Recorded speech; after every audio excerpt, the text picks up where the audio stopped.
Tá ligado esse microfone aí, gente? Não precisa responder, não. A gente escuta, né? Mas, então, vamos estudar aí um pedacinho do assunto da mediunidade, que cada vez que a gente estuda, sai um pedacinho mesmo, né? E o Reinaldo sempre faz umas perguntas ali, correspondente ao assunto do livro. Você está com alguma aí hoje? Não? Então, então vou inventar uma aqui.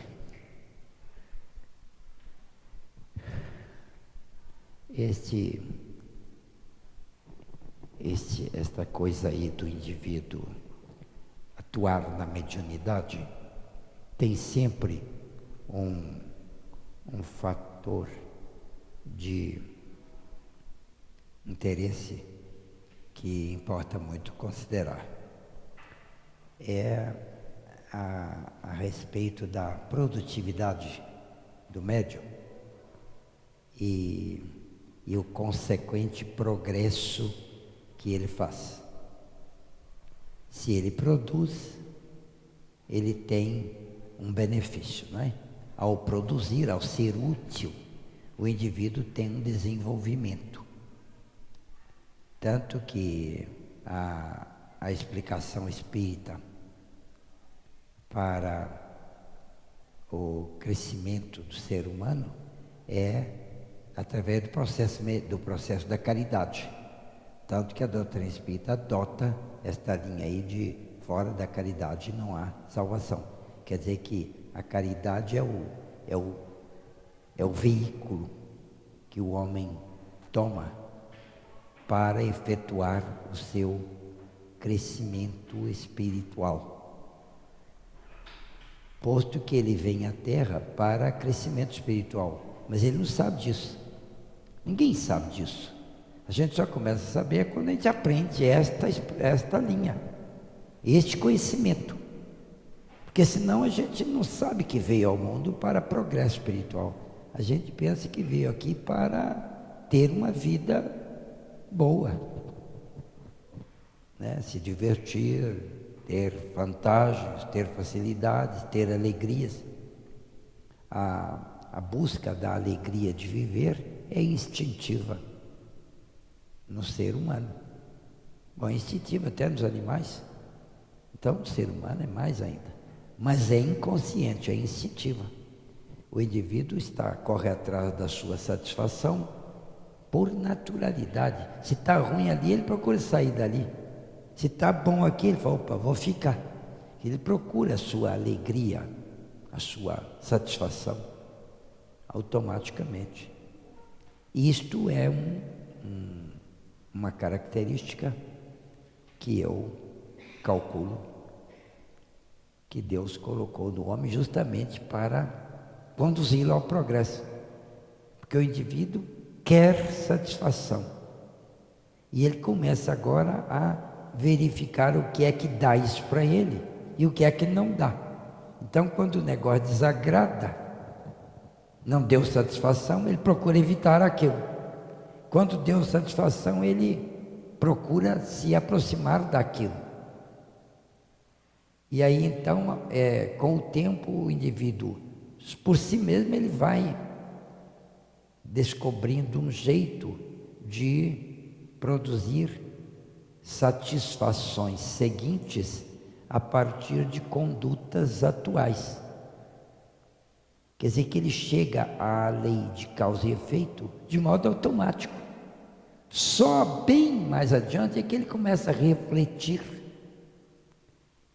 Aí são os indivíduos que adiantaram um pouco mais, que refletiram primeiro e falaram: olha, existe esse negócio de causa e efeito, e você faz uma coisa ruim, tem um resultado ruim. Você faz uma coisa boa, tem um resultado bom.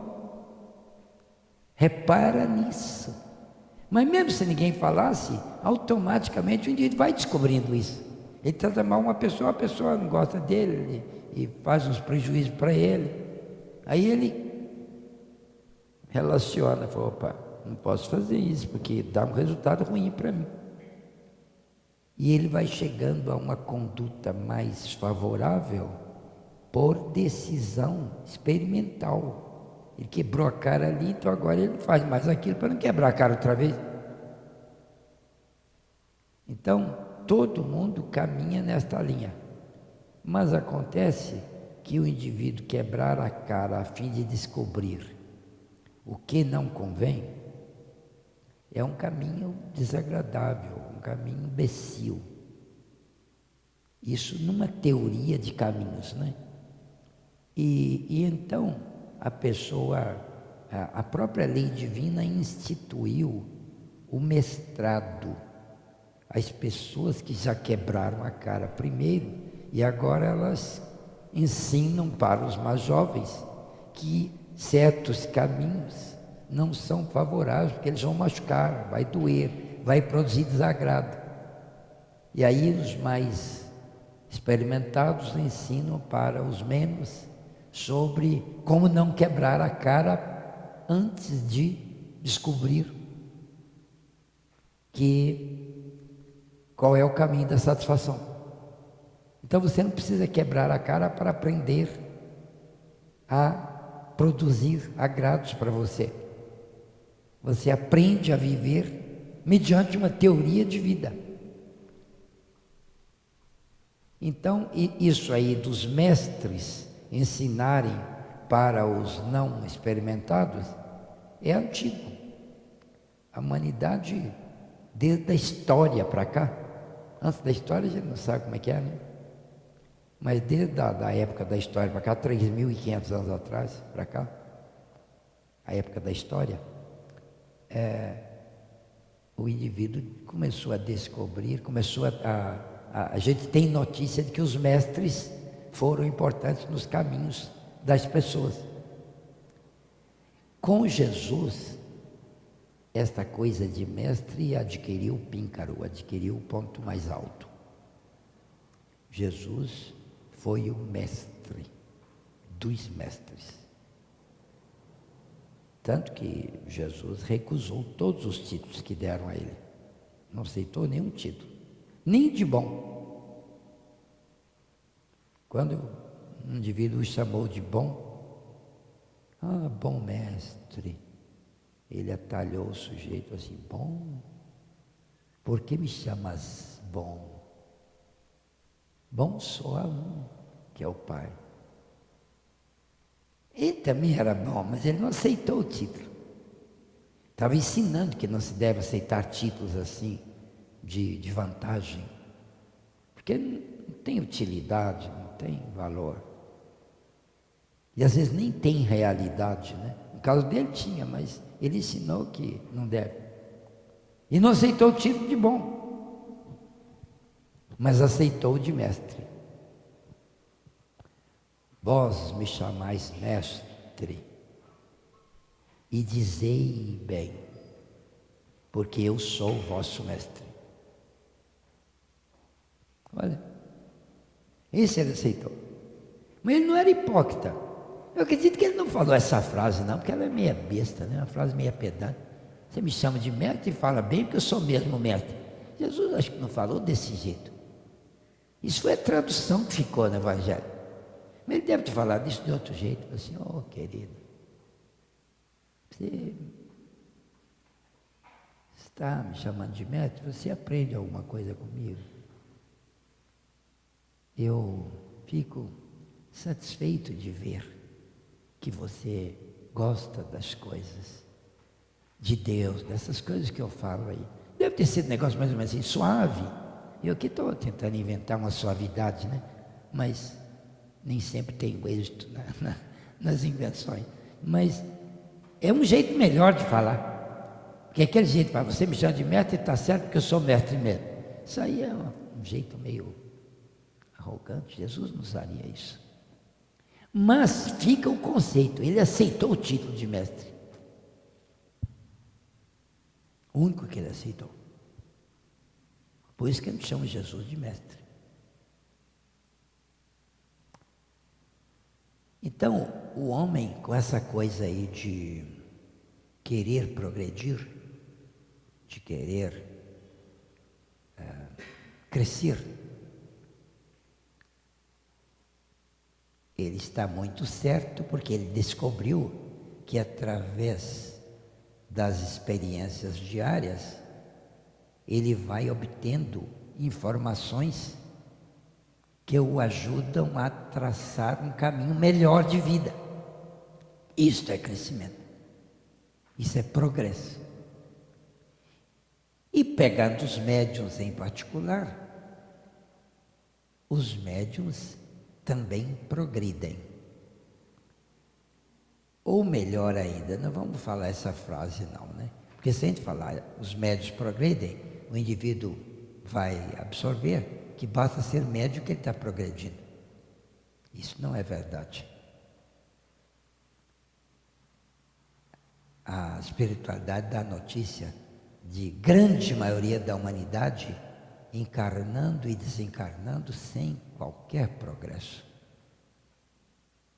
Os espíritos chegam a lamentar, dizendo que os homens têm gastado 5 encarnações para realizar o progresso que foi estabelecido para uma. Numa encarnação você tinha que fazer aquele X de progresso. É como meta de serviço profissional, né? As empresas falam, você vai trabalhar para mim, mas tem uma meta, você tem que atingir essa meta. Se você passar aí muitos meses sem atingir meta, você não é um funcionário útil para essa empresa aqui, nós não vamos poder ficar com você. Então o sujeito corre atrás da meta. E as empresas premiam aqueles que cumprem as metas. Estava conversando com uma amiga, gerente aqui do Banco Santander, e ela veio me contar toda alegre que no ano passado ela ganhou o concurso ela é uma das gerentes lá de área, né? Ela ganhou um concurso lá no serviço dela, entre todas as agências do Brasil. Naquela posição que ela ocupa, ela foi a pessoa que ocupou o primeiro lugar no resultado para o banco. Então, com isso, ela ganhou uma viagem a Paris de 1 semana, com tudo pago, com acompanhante, e mais um prêmio em dinheiro lá em dólar, para ela fazer compras lá no Folies Bergère, lá naquelas avenidas beirando ali o rio Sena, no centro de Paris, que tem avenidas dos dois lados, né? O maior centro de comércio da cidade e um dos maiores da Europa, que é muito bonito aquilo lá, cheio de jardins nas ruas. As ruas são duplas e com jardim no meio, assim, as calçadas. Os carros é do lado de lá, na beirada do rio, lá no meio passa o canal. Então, vai para lá. Falei, você vai para Paris? Assim, pois é, eu vou, que beleza. Então ela triunfou nas metas. E os médios? Médium tem meta? Médium tem meta?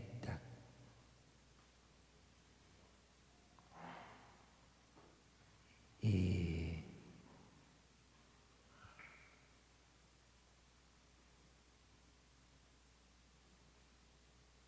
se não tem, deviam ter. Eles deviam colocar metas de esforços, que isso aí é uma das lições aí dos livros, né? Esse livro parece que tem uma lição desse jeito aí, dos médiuns progredirem. Então eles deviam fazer um esforço de progredir do ponto de vista de considerações sobre a mediunidade. Aí eles progrediriam,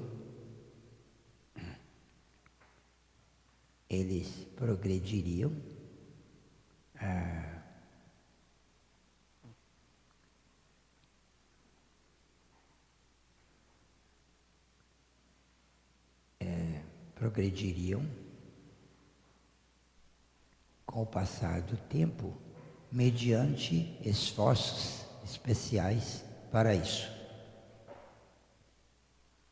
Agora, quando a gente fala médium, o médium deve progredir, esta frase não é endereçada aos médiuns psicofônicos, não. Porque os médiuns psicofônicos são uma classe de médiuns, no meio de dezenas de classes. E, para dizer a verdade, nem a classe mais importante não é. Não existe classe de médiuns mais importantes. Emmanuel, no livro O Livro da Esperança, é um daqueles 8 livros do Emmanuel, que trata de explicações dos versículos do Evangelho. O Livro da Esperança. É um de capinha verde, né, cheio de mensagens sobre textos do Evangelho. E uma delas lá, Emmanuel tem uma discussão muito bonita sobre os diferentes tipos de mediunidade. E ele fala que não há, aliás, mesmo que ele não fale, Allan Kardec já tinha falado, né? Que não há mediunidade mais importante uma que outra. Porque o homem não nasce para ocupar uma posição mais importante do que outra posição qualquer de outro homem. O homem é que faz a importância da posição que ele está ocupando. Porque a importância não é da posição, é do sujeito que está lá. Você pode ser um lixeiro de alto valor e um presidente da República de péssima estirpe. Você pode. Então, não é a posição que qualifica você. Então, não é a posição de médium que qualifica aquele ser humano lá. Porque todos os seres humanos são médios. Nesse capítulo aí do progresso mediúnico, eu acho que os espíritos estão falando é para os médiuns em geral, ou seja, pega todos os homens. Porque eles dão exemplos assim, você preste atenção na sua condição mediúnica, não só quando você está no centro, mas quando você está na rua, quando você está na diversão, quando você está no passeio, quando você está numa festa, quando você está trabalhando no serviço profissional, quando você está em casa, preste atenção na sua mediunidade. Senhor, mas por que eu tenho que prestar? Você não tem que prestar atenção. Essa expressão tem que devia ser tirada da linguagem, sabe? Ninguém tem que fazer nada. Você não tem nem que ser bom. É conveniente para você ser bom, é outra coisa. Eu não tenho que ser bom. Eu quero ser bom. Mas você quer? Por que você quer? Porque eu já acordei para a importância disso. Então eu quero. É assim que o indivíduo deve falar. E não eu tenho que. Eu tenho que passar nesse concurso. Fala assim que você nem vai passar. Tem que passar concurso nenhum. Você quer passar. Quer passar e trata de estudar. Estudar muito. E eu tenho visto os médiuns não estudarem. Eu tenho visto os médiuns fugir de estudo até aqui no centro. A gente está estudando aqui, eles estão lá fora batendo papo. Não é por mim isso, não me não deve me afetar um negócio desse. Tanto que eu não vou falar para os caras isso. É por eles. Você pensa que você pode crescer em algum aspecto sem fazer força? Você pensa que você pode melhorar a sua habilitação mediúnica sem estudo? Você pensa que você está estudando muito?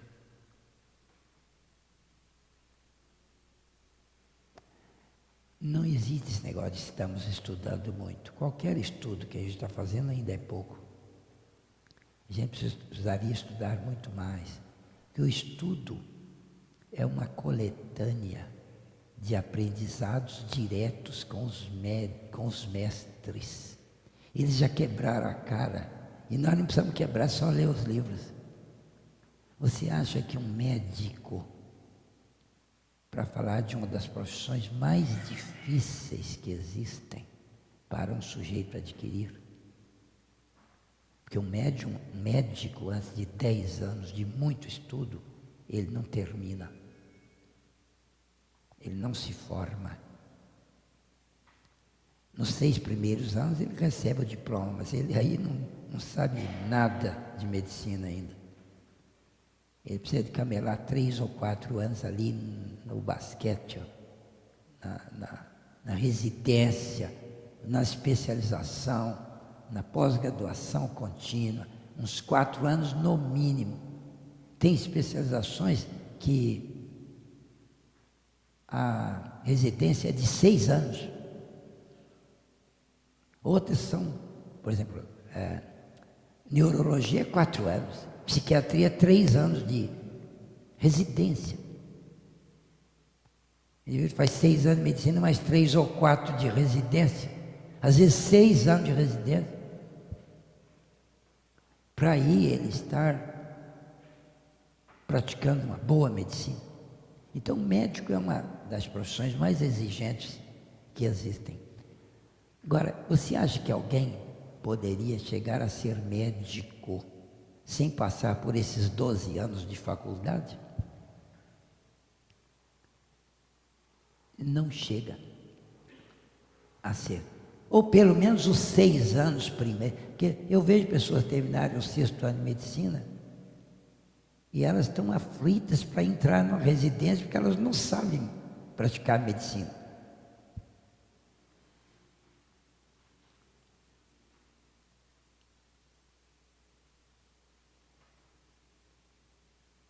Então, você acha que você vai se transformar num bom médium sem muito estudo? Agora, eu estou falando você porque eu sei que está aqui ouvindo, hein? Esse você não é o médium psicofônico, não. Esse você aqui é o sujeito humano. Porque você é médium na rua, você é médium no passeio, você é médium no serviço, você é médium dentro da sua casa. O que é médium? Médium é o indivíduo que recebe influência dos espíritos e percebe. Percebe ou não percebe, ele continua captando os espíritos e é médium. Definição do Allan Kardec. Pessoa que capta, que recebe influência dos espíritos, num grau qualquer, é por isso médium. Allan Kardec no Livro dos Médiuns. Na pergunta 459 do Livro dos Espíritos, Kardec pergunta: influem os espíritos sobre os homens? E as entidades espirituais elevadas responderam: influem muito mais do que podeis imaginar. Influem tanto que, de contínuo, são eles que vos dirigem. Allan Kardec no Livro dos Espíritos. Obra fundamental da doutrina espírita. Então, os espíritos influem na gente o tempo todo, em todo lugar. Agora, os espíritos não influem porque eles querem, não. Eles influem porque eles conseguem. Porque querer prejudicar todos os maus espíritos, querem prejudicar qualquer um, principalmente aqueles de quem eles não gostam. E querer beneficiar todos os bons espíritos querem, principalmente aqueles de quem eles mais gostam, são mais amigos, mais chegados, parentes, etc. Querem beneficiar muito. Agora, eles conseguem? Nem sempre. Para o espírito conseguir prejudicar ou beneficiar, é preciso de que o homem seja capaz de captar aquele espírito. Então, se o espírito chega e quer prejudicar você, e você está fora da faixa dele, ele não consegue. Se ele quer beneficiar você, e você está fora da faixa dele, ele não consegue beneficiar. Então, qualquer que seja a sua faixa, tem espírito naquela faixa que influencia você. André Luiz, no livro Estude e Viva, tem uma mensagem que fala sobre as influenciações espirituais sutis.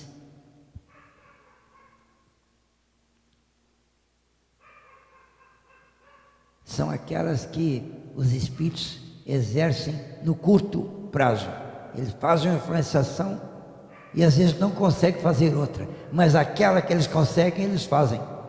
São as sutis. Ninguém nota que aquilo é espírito. O indivíduo se irrita mais por causa de espírito, o indivíduo se ofende mais por causa de espírito, o indivíduo se melindra mais, que é igual a se ofende mais, né? O indivíduo se orgulha mais, se inveja mais, se enciuma mais por causa de espírito. Mas o espírito não cria isso nele. O espírito aproveita o que ele já tem e o influencia mais. E o influencia para conseguir resultado pior. Pior para o sujeito, melhor para o espírito. Então a influenciação, a gente precisava prestar atenção. O progresso dos médiuns está mais para o lado dos médiuns tomarem consciência de que eles são seres influenciáveis por espíritos. Porque aí os médiuns podem escolher que tipo de espíritos eles querem que os influenciem.